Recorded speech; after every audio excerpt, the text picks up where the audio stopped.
this program is targeted for the youth of 15 to 25 years of age. Basically, employability बढ़ाने के लिए ये programme कि आपके अंदर कम से कम employability skills हैं. आपको पढ़ाई आप कुछ भी कर रहे हैं, लेकिन क्या आप उस पढ़ाई को लेकर के जॉब तक पहुंच पाएंगे? ये बेसिक मुद्दा जो है BSDM Bihar skill development mission, Bihar skill development mission का काम है कि आपको एम्प्लॉयबल बनाए. नौकरी देना काम नहीं है, मैं पहले क्लियर कर देता हूँ. इससे नौकरी नहीं दी जाती, नौकरी के लिए आपको तैयार किया जाता है. तो ये एक बहुत इंपॉर्टेंट फैक्टर है जो आपको ध्यान रखना पड़ेगा. 3 पार्ट जो हमारा है, एक इंग्लिश हिंदी कम्युनिकेशन, दूसरा है IT लिटरेसी और तीसरा है सॉफ्ट स्किल. जब ये 3 प्रोग्राम आप करेंगे तो आपको 3 सर्टिफिकेट भी बिहार सरकार देगी. एक BSCCS यानी Bihar state certificate in communication skill कि आप कम्युनिकेट कर सकते हैं. दूसरा है CIT यानी कि आपको इंफॉर्मेशन टेक्नोलॉजी के बारे में नॉलेज है. और तीसरा है CSS यानी कि सॉफ्ट स्किल के बारे में भी आपको नॉलेज है. ये 3 सर्टिफिकेट बिहार सरकार की तरफ से आपको मिलता है. तीनों SCBT मान्यता प्राप्त सर्टिफिकेट हैं और तीनों बिहार सरकार की तरफ से वोकेशनल ट्रेनिंग के तौर पे दिए जाते हैं. ठीक है, तो ये तीनों ही सर्टिफिकेट ऑल ओवर इंडिया में वैलिड है. इन सर्टिफिकेट्स पे आपके एक नंबर होते हैं जो आपके लर्नर कोड होते हैं. तो कोई भी आदमी जब आप सर्टिफिकेट जैसे टीसी वगैरह का आप सर्टिफिकेट दिखाते हैं तो क्या होता है कि उसकी प्रामाणिकता आप नहीं कर सकते कि सही है गलत है, आपने करा दिया किसी ने करा दिया. इसमें एक बकायदा आपको नंबर दिया जाता है जो बिहार सरकार की वेबसाइट पे जाकर जब आदमी सर्च मारेगा तो उसको वो सर्टिफिकेट. पहला कोर्स इंग्लिश और हिंदी कम्युनिकेशन का ये 80 घंटे का कोर्स है. ठीक है, तो इसमें सबसे पहले आपके speaking skills, listening skills, understanding पे, रीडिंग पे और राइटिंग पे आपके इंग्लिश के काम किया जाता है. ठीक है, इसमें मुझे लगता है कि रीडिंग और राइटिंग तो चल जाएगा, स्पीकिंग और लिसनिंग में थोड़ी सी प्रॉब्लम हमारे यहाँ होती है. तो उस पर हम लोग ज़्यादा एम्फसाइज करते हैं. वोकैबुलरी, सेंटेंस कंस्ट्रक्शन का इसलिए क्योंकि हम लोग सोचते हैं हिंदी में, उसको इंग्लिश में कन्वर्ट करना होता है. राइट, तो कई बार इस चक्कर में हम लोग गलती कर जाते हैं क्योंकि जो हमने सोचा हिंदी में उसको अगर वैसा का वैसा जब इंग्लिश में कन्वर्ट करते हैं तो वो गलत हो जाता है. तो उसमें क्या क्या चेंजेस आएंगे करने के समय में कि आप सोचिए हिंदी में, लेकिन थोड़ा सा अगर ध्यान कर लीजिए कि अच्छा इसको इस तरह से डालना है तो आपका इंग्लिश वहाँ पे ऑटोमेटिकली क्लियर हो जाएगा. ठीक. Non verbal communication, non verbal communication का मतलब हुआ कि बिना बोले जब आप कम्युनिकेट करते हैं which is about the body language. आपकी बॉडी लैंग्वेज कैसे होगी? अगर बॉडी लैंग्वेज आपकी सही नहीं है तो कम्युनिकेट अच्छा नहीं होगा. Right. Then you have the modules in the course जहाँ पे आपको आसपास की सराउंडिंग्स में कैसे बातचीत करनी है वो बताया जाएगा. आपको ग्रीटिंग्स कैसे करनी है, फ्रेंड्स रिलेटिव से बात कैसे करनी है, फूड हेल्थ हाइजीन वगैरह के बारे में आपको कैसे बातचीत करनी है. ये सारी चीजें अच्छा खासा इसका है. 80 घंटे में करना कंप्लीट थोड़ा सा मुश्किल होता है, लेकिन हम लोग कोशिश करते हैं कि आपके 80 आवर्स में कंप्लीट हो सके.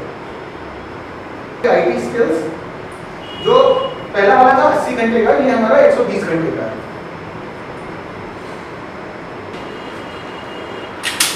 ये आप देख सकते हैं विंडोज 7 से लेकर के, मैंने जैसे बोला कि अगर आप कंप्यूटर जानते हैं, डीसी वगैरह कर रहे हैं तो शायद आपको ये इंटरेस्टिंग नहीं लगे, लेकिन बहुत सारे ऐसे लोग हैं जिनको कंप्यूटर में अभी भी हाथ तंग है. तो उनके लिए और जो कंप्यूटर बिल्कुल नहीं जानते उनके लिए, दोनों के लिए ये कोर्स डिजाइन किया गया है. ठीक है, इंटरनेट ब्राउजर्स क्या है, माइक्रोसॉफ्ट ऑफिस वर्ड क्या है, PowerPoint, access, Outlook, Google apps किस तरह के हैं, ऑफिस राइटर जो आपके लाइनेक्स में यूज होता है. लाइनेक्स का पता है, विंडोज के अलावा एक और ऑपरेटिंग सिस्टम होता है जिसको हम लोग लाइनेक्स बोलते हैं. हाँ, यूनिक्स भी कर सकते हैं, लाइनेक्स भी कर सकते हैं. तो ऑपरेटिंग सिस्टम के बारे में, इंटरनेट के बारे में, तो साइबर सिक्योरिटी वगैरह भी इसमें हम लोग बात करते हैं. कंप्यूटर एग्रोनॉमिक्स पे बात करते हैं. Anybody who knows about agronomics? अगर एग्रोनॉमिक्स के बारे में नहीं पता है तो मैं बता देता हूँ कि आप सिस्टम पे कैसे बैठेंगे, कैसे काम करेंगे ताकि आपकी बॉडी जो है वो लंबे टाइम तक काम करते समय भी दिक्कत नहीं दे, थक नहीं जाए, बॉडी में कोई विकार उत्पन्न नहीं हो जाए. तो उसके लिए जब आपको सिखाया जाता है तो आपको सिर्फ कंप्यूटर सिखाया नहीं जाता, कंप्यूटर पे कैसे बैठना है ये भी सिखाया जाता है. तो ये सारा है. जैसे वर्ड प्रोसेसिंग में आप क्या क्या सीखेंगे, माइक्रोसॉफ्ट वर्ड में आप क्या क्या सीखेंगे, स्प्रेडशीट्स में आप क्या क्या सीखेंगे. तो ये आपके कोर्स डिजाइन है. रिप्रेजेंटेशन ग्राफिक्स, DBMS जो डेटाबेस मैनेजमेंट सिस्टम में आपको पूछ रहा था, डेटाबेस मैनेजमेंट सिस्टम क्या होता है, तो basic operating working with objects and database security, ये तीनों चीजों के ऊपर भी हम लोग काम करेंगे। Then we come to the soft skill part.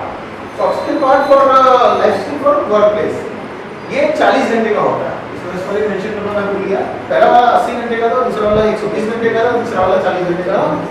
तो इस 40 घंटे में हम लोग जो कवर कर रहे हैं वो ये है, सामने वाले को देख करके इंटरपर्सनल रिलेशनशिप आप कैसे डेवलप कर सकते हैं, क्योंकि आपको टीम में काम करना होता है, लोगों के साथ काम करना होता है, ठीक है। तो आप उस चीज को कैसे बनाएंगे जहां पे आप एक दूसरे के साथ कंफर्टेबल हो सके, उस चीज को लेकर के जब तक आप काम नहीं करेंगे तब तक नहीं होगा। और आप अपनी प्रोफेशनल और पर्सनल लाइफ दोनों को कैसे एनरिच कर सकते हैं, कैसे उसमें और बढ़िया चीजें ऐड कर सकते हैं, जो आपकी चल रही है उसको कैसे आप और रिचनेस दे सकते हैं, उसमें एनहांस कर सकते हैं, रिचनेस दे सकते हैं। उसके लिए भी आप लोग से यहाँ पे काम कराया जाएगा। Self awareness, self management, interpersonal skills, presentation skills, time management, उसके अलावा है गोल सेटिंग, फ्लेक्सिबल होना, वर्क प्लेस के एथिक्स को जानना, कॉन्फ्लिक्ट मैनेजमेंट, अगर किसी से लड़ाई हो गई है, कुछ कॉन्फ्लिक्ट हो गया है तो उसको कैसे मैनेज करेंगे, positive health, customer relationship management, ये सारी चीजें अपने को करनी है। तो टोटल मिलाकर के हमारा 240 घंटे का होता है। 80 घंटे का हमारा CCS हो गया, 220 घंटे का CIT हो गया, 40 घंटे का हमारा CSS हो गया, टोटल 240 घंटे का होता है। 3 महीने का ये हमारा कोर्स है, टोटल 12 हफ्ते का। तो 240 घंटे अगर हम लोग को 12 हफ्ते में खत्म करने हैं तो एक्चुअली हम लोग 10 हफ्ते मान के चलते हैं, तो डेली इसका 4 घंटे का क्लास होता है। और ये 4 घंटे का ये नहीं है कि मैं सर CIT करूंगा और CLS नहीं करूंगा, CLS करूंगा, CSS नहीं करूंगा, करना आपको तीनों तरह का कोर्स पड़ेगा, यानी कि 4 आवर्स आपको देने ही पड़ेंगे। जो सॉफ्टवेयर हम लोग यूज करते हैं आपको पढ़ाने के लिए, उसको कहते हैं हम लोग एरा, ठीक है। एरा का फुल फॉर्म है e learning revolution for all.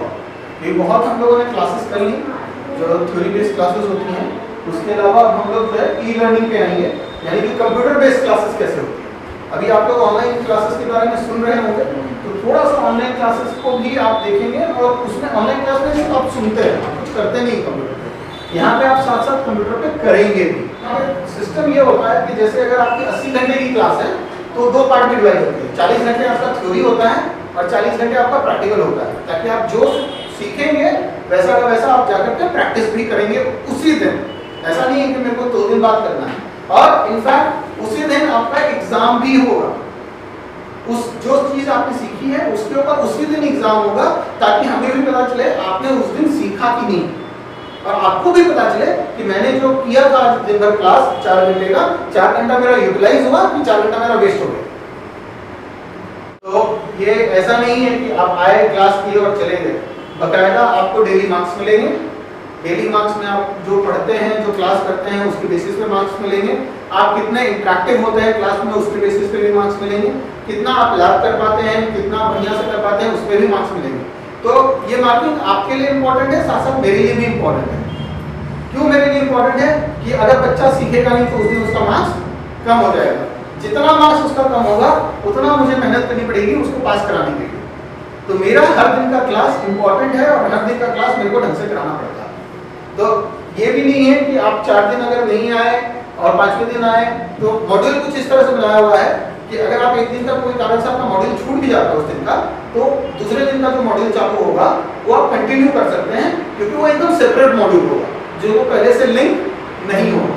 तो आप स्टार्ट करेंगे तो आपको वो दिक्कत नहीं। तो फेल वगैरह अगर कोई कर जाता है तो उस केस में क्या होता है, एब्सेंट वगैरह कोई करता है, क्योंकि 3 महीने का कोर्स है। आप बात सुनिए, 3 महीने के कोर्स में 60 दिन ही आपको क्लास करनी है 240 घंटे के हिसाब से। 6 4 24, तो 4 घंटे डेली के हिसाब से सिर्फ 60 दिन आपको क्लास करनी है। Only 60 days which is around 2 months, ठीक है। तो 2 महीने अगर आप रेगुलर क्लास कर लेते हैं तो आपका ये कोर्स कंप्लीट हो जाता है। जो बच्चे एब्सेंट करते हैं उनके लिए फिर वो क्या है कि थोड़ा 2-4 दिन 5 दिन एक्स्ट्रा दिया जाता है, इसीलिए इसको बढ़ा करके 90 दिन का किया गया है। 90 दिन के अंदर ही आपका एग्जाम भी हो जाएगा। तो 3 महीने के अंदर आप कोर्स स्टार्ट करेंगे, खत्म करेंगे, एग्जाम देंगे, सर्टिफिकेट लेंगे और मिलेंगे। That is one thing. Online exam होती है और इस तरह का आपको एक सर्टिफिकेट मिलता है। जैसा कि मैंने स्टडी में बताया 3 सर्टिफिकेट आपको मिलेंगे। सीआईटी का सर्टिफिकेट है, सीएलएस और सीएसएस, ये 2 सर्टिफिकेट आपको और मिलेंगे। लेकिन कोई चीज अगर आपको कार्टून विजुअलाइजेशन के माध्यम से समझाई जाती है तो ज्यादा दिमाग में अटकती है, ज्यादा देर तक रहेगी और शायद लंबे समय तक रहेगी।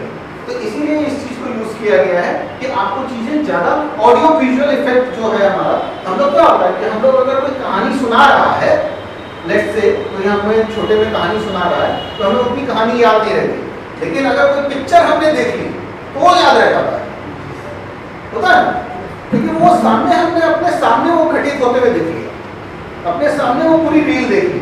तो सेम चीज यहाँ पे कि जब सामने आपकी सारी चीजें सिखाई जाएंगी, दिखाई जाएंगी, तो ज्यादा आपके जल्दी दिमाग में घुसेगा प्रिंसिपल क्लासरूम के जो बोर्ड पे हम लोग करते हैं उससे। तो बोर्ड पे क्या होता है ना, वो चीजें सामने नहीं दिखती। और कोशिश करते हैं हम लोग कि इसके अलावा भी अगर आपको नहीं समझ में आता है तो हम लोग फिर जो थ्योरेटिकल क्लासेस होती है जिस तरीके से, अगर किसी को दिक्कत होती है तो हम लोग बीच बीच में वो भी दे देते हैं।